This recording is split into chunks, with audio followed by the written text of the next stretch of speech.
Para celebrar o retorno do Octógono à Austrália, preparamos um episódio do Conexão apenas com lutadores australianos.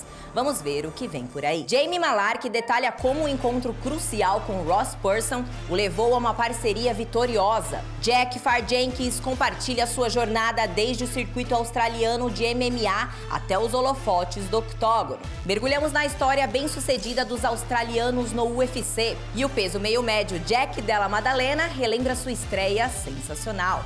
Olá e bem-vindos ao Conexão UFC. Muito longe de sua casa no norte da Inglaterra, o vencedor do TUF Ross Pearson agora chama a Austrália de lar. Depois de se estabelecer na costa central de Nova Gales do Sul, Pearson se encontrou com o peso leve e destaque local Jamie Malarkey e começou a treinar o jovem australiano. A dupla improvável formou um vínculo inseparável e, sob a orientação de Ross, Jamie percorreu um longo caminho até o UFC, onde hoje é um veterano da divisão. Eles compartilham mais sobre essa jornada em Indestrutível.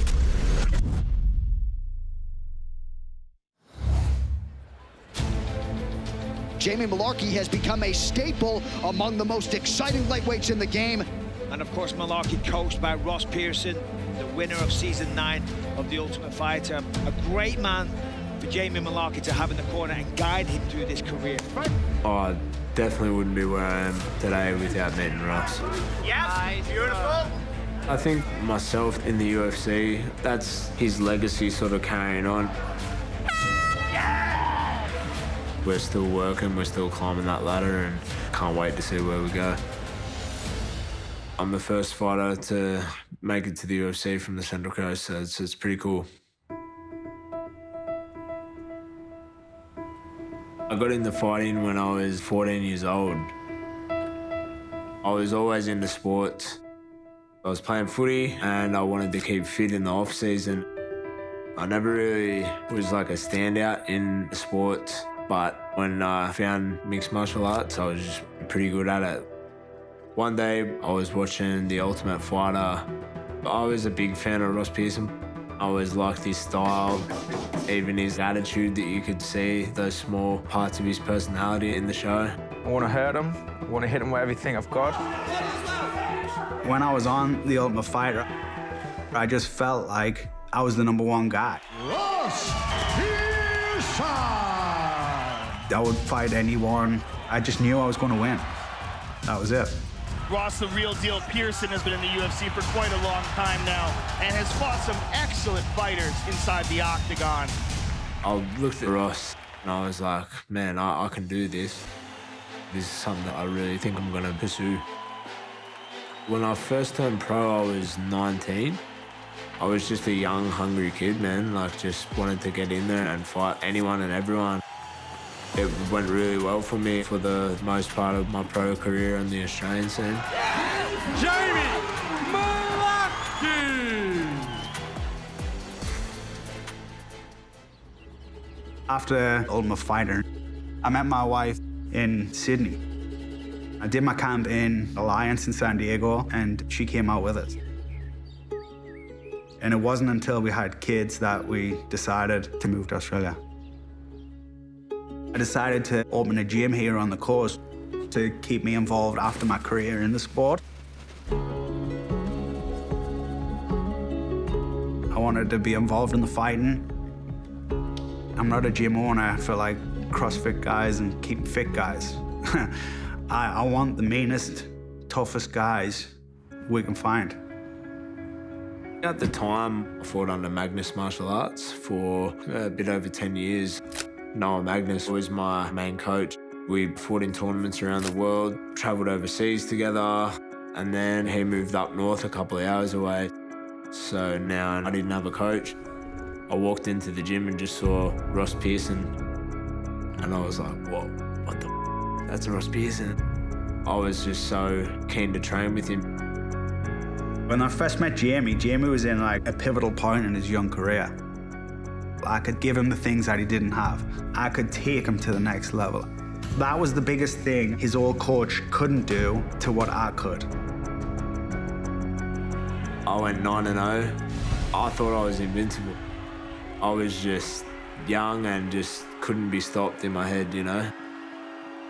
The first losses I had in my career were the hardest, especially going on a pretty hot streak. Alex Volkanovski in the green trunks taking on Jamie Mullarkey. Having to deal with those emotions, the self-doubt that crept in that I never had before. He lost to top-level guys. I think it like frustrated him. He doubted himself and questioned himself. He was just gonna pack it in. And I told him right out, I was like, you're fighting in the wrong weight group. He was fighting at 145. He was cutting too much weight. Fighting at 50% against these good guys, you're beating yourself before you even get in. I'm not saying like I saved his career or anything like that, but like him hearing that from me kind of like lit the spark under his ass again. I still wanted to do featherweight. I was like, oh, you know, I don't know if I should fight lightweight, the bigger, the this, the that. And he went, nah, your featherweight days are done. Ross pushed me on. It took a little bit of time before jumping back in. My first fight back was about after a year layoff. I felt great. Healthier, bigger, stronger fighter. It was just lightweight from here on in.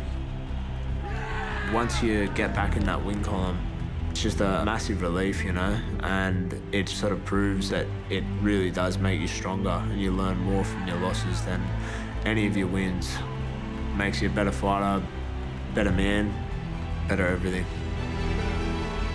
We never even had the conversation about, do you even want to fight in the UFC? I kind of like just knew. Why else would he be here? Why else would he be training the way he is? I got a call from Ross. He basically just said, I'm going to step up into the big leagues, and I was just like in shock. I'm getting tingles talking about it now. Looking in on it, I was scared. I've only been coaching 3 years. I don't feel like I'm a good coach yet. Is this kid really ready for what it takes? How he was going to perform under the lights and cameras? The UFC debut was in Melbourne. Central Coast MMA is on the UFC map, courtesy of one Jamie Mullarkey. Walking out there was like electric, man. The size of the arena, there was, I think, 58,000 in the attendance. It was a crazy back and forth war. Shot, he's poisonous. I'm telling you, man. Next level toughness from Mullarkey. This was a fight everybody was talking about here all week. And man, did it deliver. The winner by unanimous decision, Brad Riddell. Losing my debut sucked. It was never how I imagined it. But loss that he's had in the UFC, he's bounced straight back. And he's mature enough now to not let the losses get so big that it blows you out and you don't want to do it again. He corrected a lot of things. His focus, his determination. He like really honed in on that. He become a better athlete. Ross definitely improved my confidence as a fighter. Having that confidence helped me a lot. Going into fight, your mindset is so important. Mullarkey will try to produce on a big stage tonight. He's banging hard, he's punching hard now. He's kicking hard, he's stronger. Oh! Early land from Mullarkey! That's it. Jamie Mullarkey! Live and in color! Jamie, he's got that will, grit, determination. He can do anything he wants. Yes! If he wants to really hurt you, Oh, my goodness. he'll do good. We're talking about Mullarkey being the future coming into the sport, who's faced the best of the best. He's training with Ross Pearson. He's leveled up in each one of these fights. It's like when you get put in the ocean, you're gonna sink or swim. You just swim. Beautiful takedown, good timing. And this is what Ross Pearson was talking about, levels to this game. Nice left hook and a smile from Jamie. All indications are that Mullarkey is going to prevail. We're just aiming to climb to the top of the ladder. Where Jamie is right now, he's coming into his prime. He stayed in. He took his ass kickings, he took his beatings. I see the hooligan that I was in him. Maybe I am a good coach. I think that he's gonna have a good coaching career. And hopefully he inspires and brings through another whole crop of young guys to take on this journey. The future holds some exciting things, man. I see myself really taking it as far as I can. He's the nicest kid in the world. I want to see him live his career. I want to see him become a world champion. Lightweight's got another player from Australia.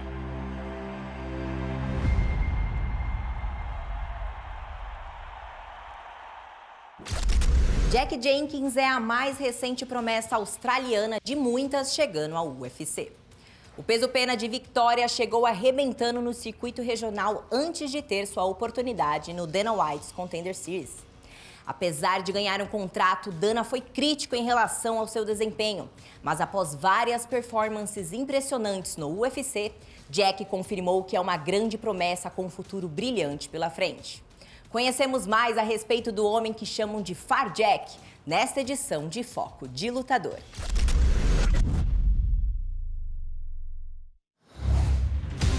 Far Jack Jenkins.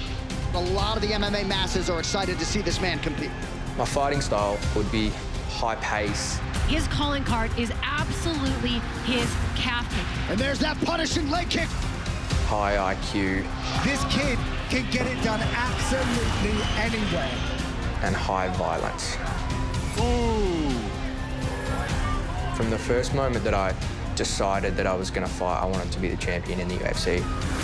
Trust me when I say Jack Jenkins is one to watch. For Jack Jenkins!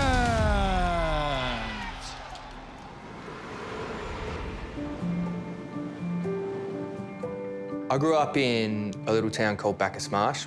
It's the first country town outside of metropolitan Melbourne.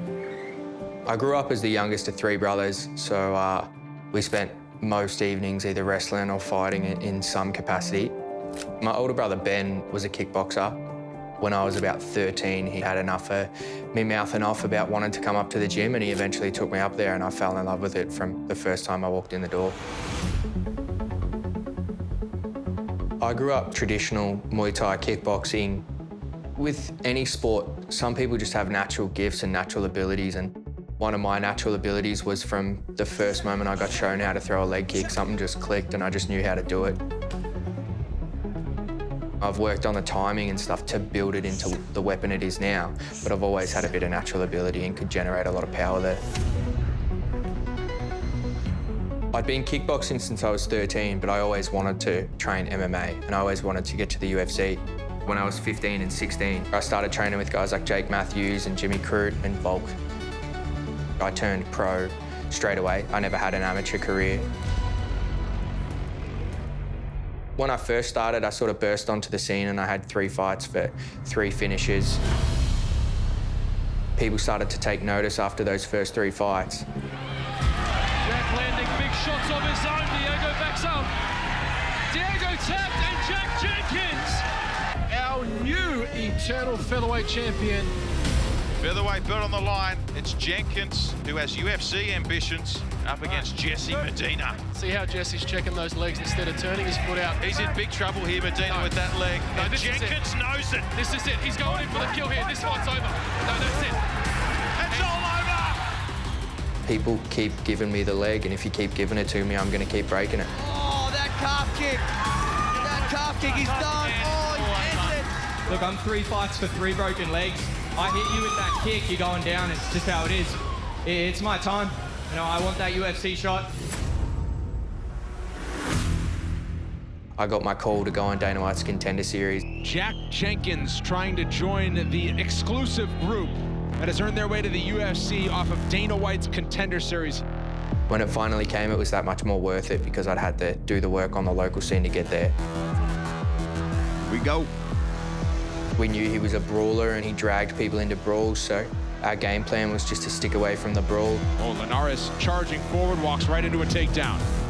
I hit the same trip over and over. Big shots, perhaps just a few more for Jenkins, and he gets a TKO. That's gonna do it. I got the finish in the 3rd round, and I know it was late, but I thought I'd done enough to get the call. Jenkins! Jenkins. My thing with Jack Jenkins tonight is he looked like a one-trick pony. It's the last show of the year. On a night that I might not have taken him, I'm definitely taking him tonight. So congrats, Jack. Show me some more kickboxing. Jack Jenkins, welcome to the UFC. Ended up being branded by Dana the one-trick pony, and I've run with it since then. Now I was going to be in the big leagues with all the big boys. Dateline, Perth, Western Australia. It has been a long 4 years, but at long last, the Octagon has returned to the land down under, and man, have we brought the goods. You sacrifice a lot to get yourself in the position where you put yourself in front of the UFC eyes and get that call up. And you know, every sacrifice I ever made became instantly worth it when I walked out at UFC Perth. What a response as Melbourne's Jack Jenkins gets set to make his UFC debut. Safe to say that fan response suggests that a lot of the MMA masses are excited to see this man compete. I love fighting in front of the Australian fans. It's the best feeling in the world. I was just grateful that I got to make my debut in my home country. Dana White called him playfully a one-trick pony, but what he didn't know was that Jack Jenkins has actually broken the legs of 3 of his last 5 opponents. This kid can get it done absolutely anywhere. I have a very unique ability to switch on quickly as soon as the cage door shuts, and it's victory by any means necessary. And we are in action straight away. Massive knees from Jenkins. And now Jenkins going to work. Beautiful combination. Oh! One kick, and you can see the damage. I've been kicked pretty hard myself. Once you feel how hard a good leg kick is, it makes you understand the value of being on the other end of it. We know about this calf kick trend. It just sounds different from Jenkins.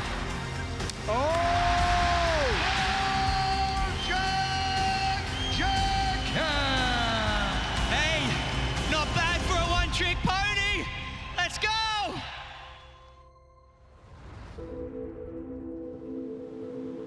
Once my coach had taken me down to rounds at a different gym, and it was all fully grown men, and we did round after round after round, and by the end of the session I got up and said, anyone want to do more? And my coach looked at me and said, you're like Phar Lap, mate, you just keep going. And I looked back at him and said, nah, I'm Phar Jack, and then it kind of stuck from there, and I've kind of rolled with it. Phar Lap's probably our equivalent to a Secretariat or a Seabiscuit. One of these big horses probably signifies for a lot of people here hope during bad times, and he's one of our greatest athletes.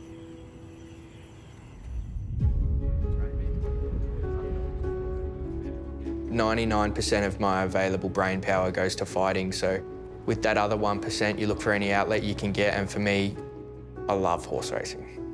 My family have a bit of an affinity with the sport, and yeah, I've kind of taken that to the next level. Phar Lap was known mostly for his will to win and his ability to do it against the odds. You know, when they put a lot of weight on his back, he still managed to do it. He went over to the Agua Caliente in Mexico and he did it against all the American horses. And, you know, people told me I'd never beat the Americans and I'd never beat the Brazilians, and here I am. A lot of people don't understand the competitive edge that those jockeys are trying to get on each other. Everyone's looking for a way to be 1% better than the people they're competing against, and that's something that translates between fighting and horse racing. Another similarity is horse racing is as dangerous as it gets. If you do have a fall, the chances that it's going to be life-threatening or potentially life-ending is huge, so horse racing is more dangerous than fighting in many ways. When people think about Phar Jack Jenkins, I want people to think about a kid from Bacchus Marsh who just never gave up. Not a one-trick pony, this man's a striker. He's a deadly assassin in every area of mixed martial arts. I've always had a chip on my shoulder, and I want to prove people wrong. I want to prove to people that not only I belong here, but I belong at the very pinnacle of this division. I'm not just a one-trick pony.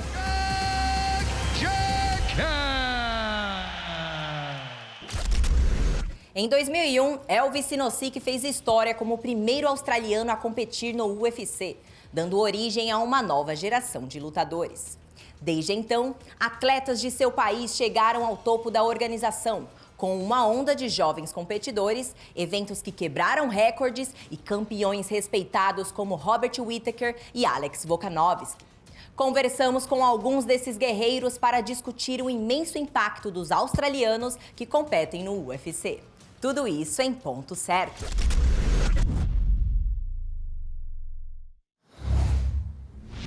Oh, well, a good day to you from Australia.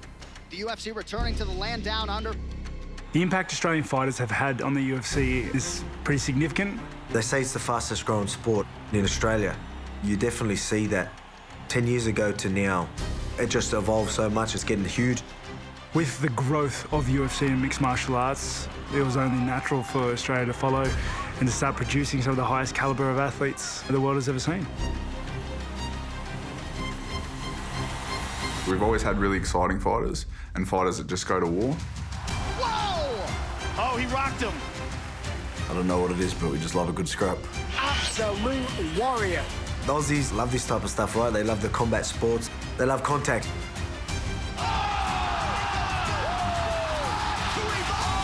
Fighting is in our nature. It's something that runs deep in our blood, and I think that's why we're so drawn to it. The Australian MMA scene has just been skyrocketing and we all get along. We're all on the same team and we all back each other. When one of us wins, we all win. The crowd on their feet. I've been watching for a long time, so I remember Elvis Sinisic. The king of rock and rumble, Elvis Sinisic. Oh, trouble here. There's the tap. There's the tap. It's over. Anthony Peros. Anthony Peros is a real pioneer of martial arts in Australia. That's under the chin. Oh, there's the tapping hand. He puts it to work. All those guys, Colin Oak. Aussie. Kyle Noke. He got him. The first Australian MMA fighter in the UFC that I remember was George Sotiropoulos. George was so important because he was the first guy in those lighter weight divisions that showed us kids who were here training at the time that we could get to the top of the division. He's going for an arm. Make sure the dent doesn't turn. It's Nice. Beautiful. George Sotiropoulos. These pioneers, they paved the way for my generation and even the generation up from me. They opened the doors and let through the flood. We'll see you next in UFC Australia, maybe, huh? Thank you. Aussie. The first event in Australia was UFC 110. From beautiful Australia, the MMA leader has touched down in this great nation. The UFC coming and showing that they could run such a professional show in Sydney opened the public's eye to the fact that this is a sport, not some backyard thing. And that's why we kept getting good events. We're in Melbourne, Australia. We welcome you to Adelaide, live inside the RAC Arena here in Perth, Western Australia. It showed the love and passion for it, that us as a nation could fill out a whole stadium. UFC 193, that made waves in the sport. Record-setting attendance inside the Etihad Stadium. It was a huge moment for all of us. Fighting out of Australia, Ben 10 wins! Rich Walsh is all over him. He's hurt. Rich Walsh, dominant.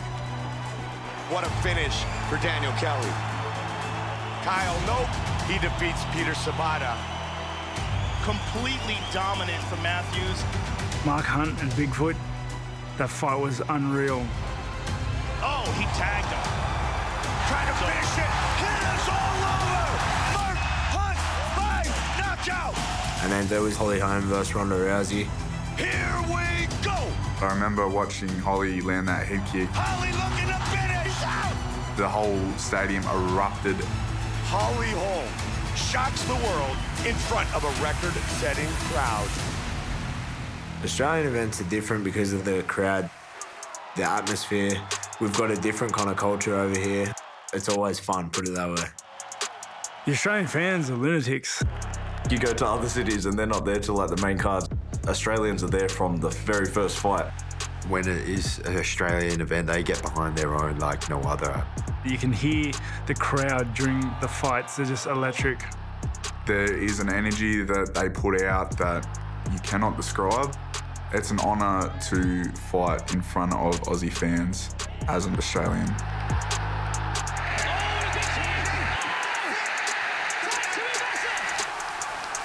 Sydney West, stand the up, bro. Come on. In 2012, the Tough Smashers come out. What it done for Australia MMA was it definitely put it on a rapid incline then. I just remember seeing Whittaker as a young guy coming through, and he obviously did so well in that. He just went out there and just smashed everybody. Stop!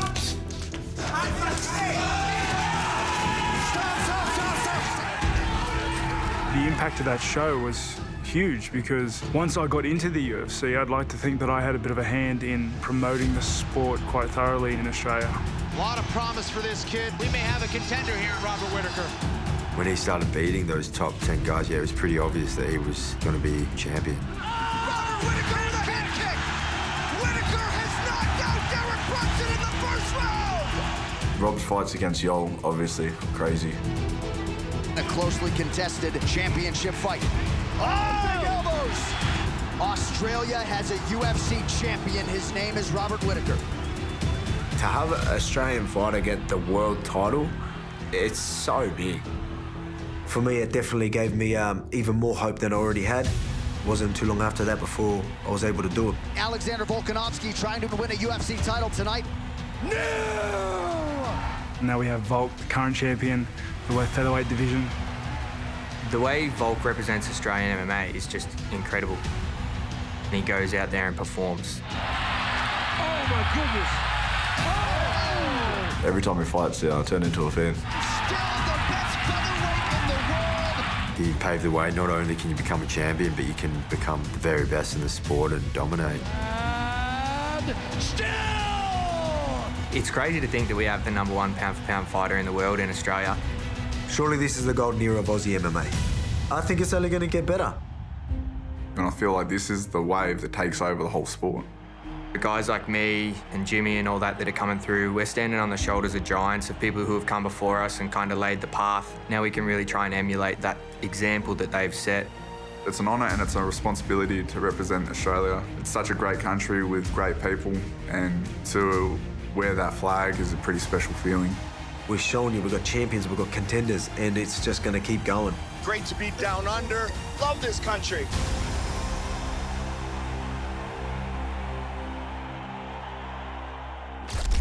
Após uma performance excepcional no Dana White's Contender Series, o meio-médio Jack Della Maddalena fez sua tão aguardada estreia no octógono. Desde aquela vitória contundente, o australiano tem proporcionado vários nocautes aos fãs de luta em sua jornada invicta, consolidando seu status como futuro candidato ao cinturão. O orgulho de Perth relembra a noite onde tudo começou.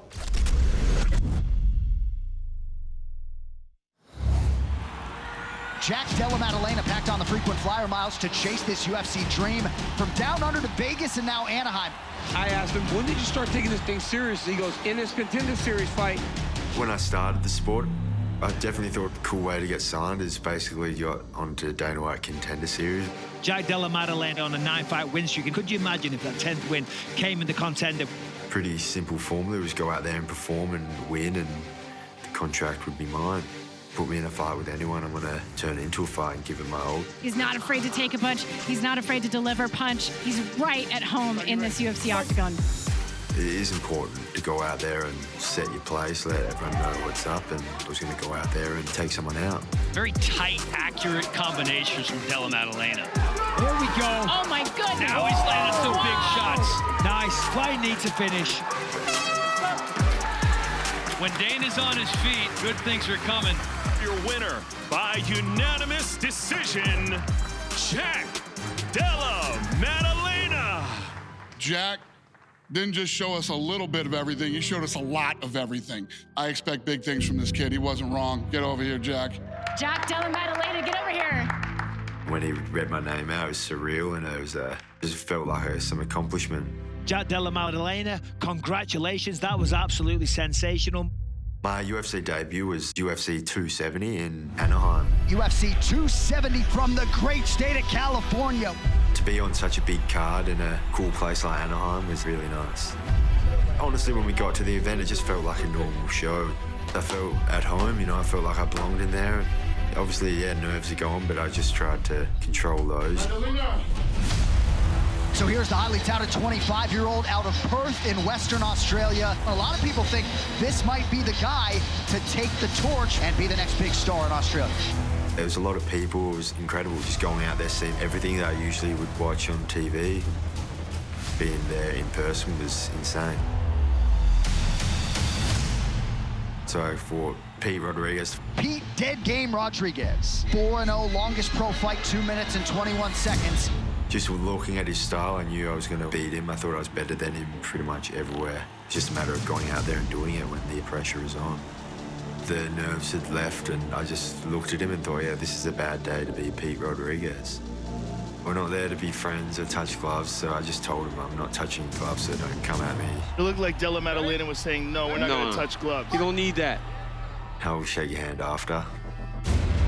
He threw some heavy stuff that sort of glanced off my head. Counter from Rodriguez. But nothing too clean.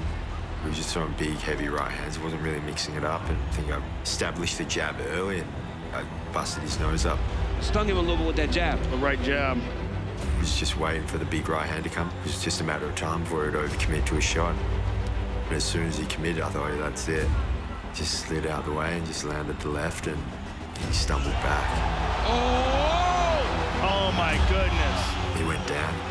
I ran over and I could tell that he didn't want any more part of it. So I just popped him a few more times. That'll do it. 11 in a row for Jack Della Maddalena. It was pretty surreal, you know. I was just on a high at that point. I was just happy to get the win and happy to put on a nice, clean performance. Jack Della Maddalena! And left it all on the line and had a good scrap. It was just nice to get that debut out of the way. It was incredible. Della Maddalena is something special. This kid has a huge future ahead of him. E chegamos ao fim deste episódio. Entre em contato com a gente e compartilhe a sua opinião online usando a hashtag ConexãoUFC. Até a próxima!